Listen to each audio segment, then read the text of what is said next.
Bismillahirrahmanirrahim. Assalamualaikum warahmatullahi wabarakatuh. Kali ini kita akan membahas mengenai perbedaan antara sifat koligatif larutan elektrolit dan sifat koligatif larutan non-elektrolit.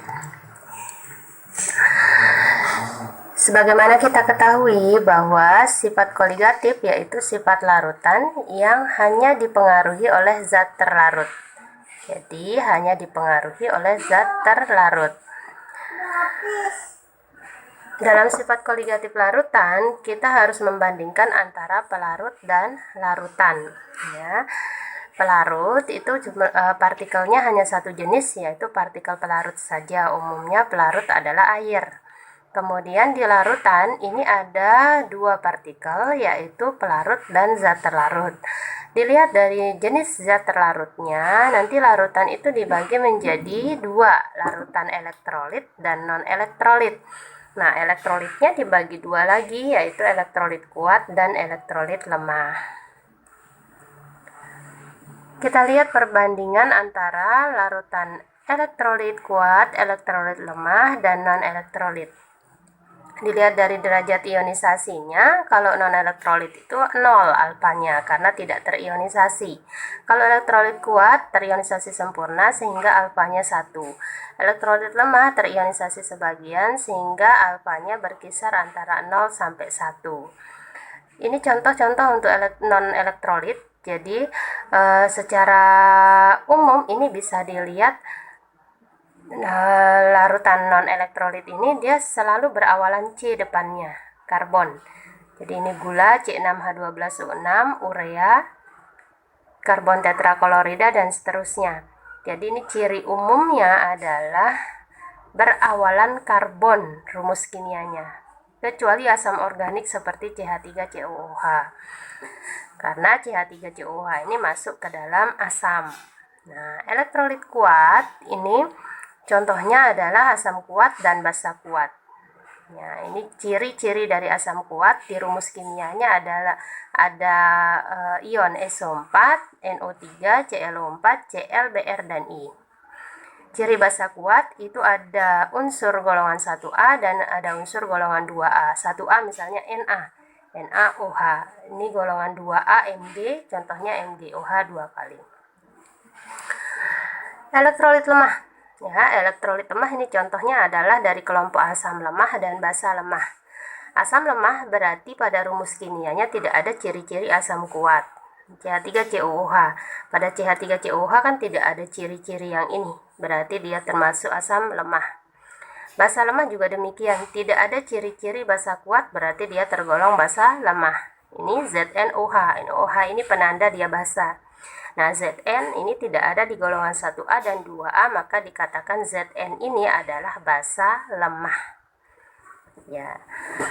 Selanjutnya, menurut Arrhenius, suatu zat elektrolit yang dilarutkan dalam air akan terurai menjadi ion-ion penyusunnya, sehingga jumlah partikel zat pada larutan elektrolit akan lebih banyak dibandingkan dengan larutan non-elektrolit yang konsentrasinya sama.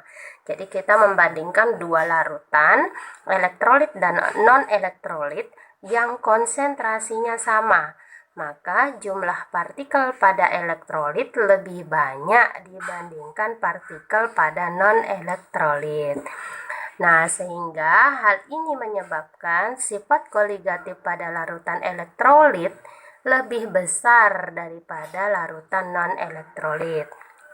Nah, sifat koligatif itu apa? Sifat koligatif itu kan macam-macamnya ada 4. Nah, yang pertama penurunan tekanan uap larutan. Artinya, penurunan tekanan uap larutan elektrolit ini akan lebih besar. Ini kan ada lebih besar daripada larutan non-elektrolit.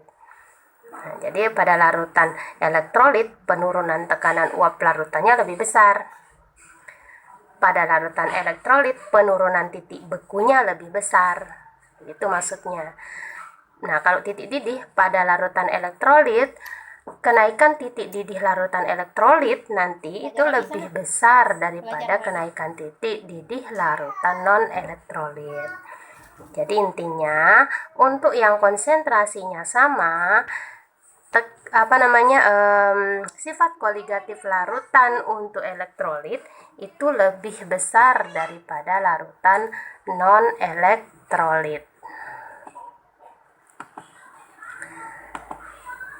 Kita lihat sifat koligatif larutan elektrolit ini memiliki rumus yang sedikit berbeda dengan sifat koligatif larutan non-elektrolit. Bedanya pada sifat koligatif larutan elektrolit ini nanti ada dikalikan dengan faktor Van Hoff. Ya, sifat koligatifnya dikalikan dengan faktor Van Hoff atau I.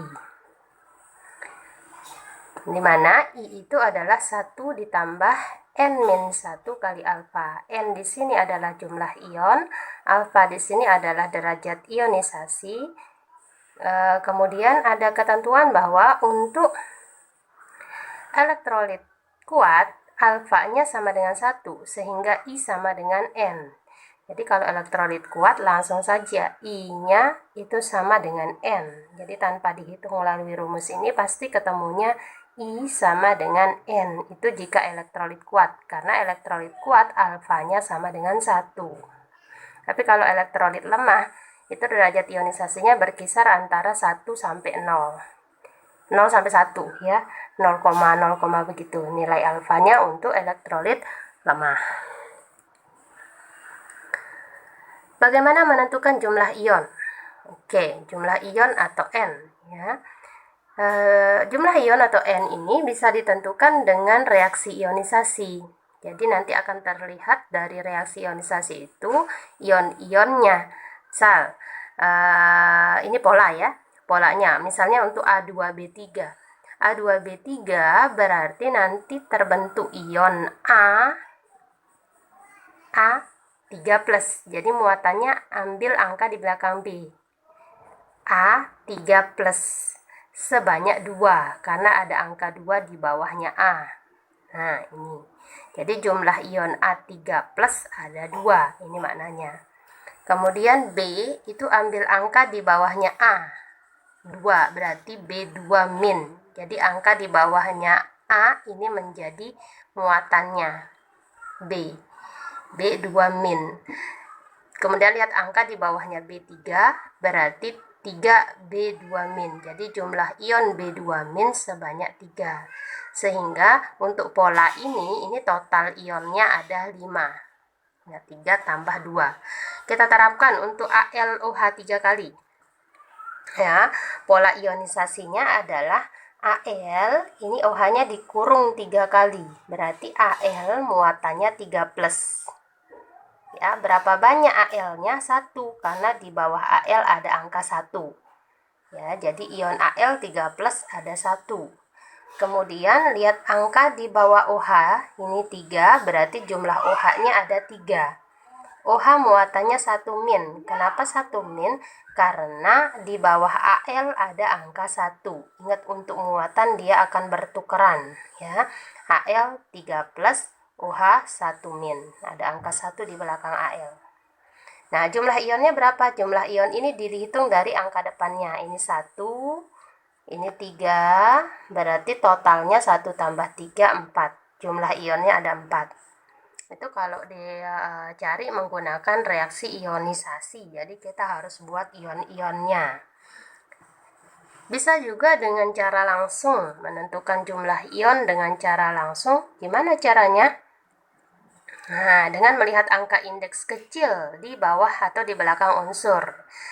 Mana dia? AlOH 3 kali. Al-nya 1, OH-nya 3. Berarti totalnya adalah 4. Nah, jadi jumlah ionnya 4. Contoh lain, Na2SO4. Na-nya 2. Ini ada angka 2 di bawah Na.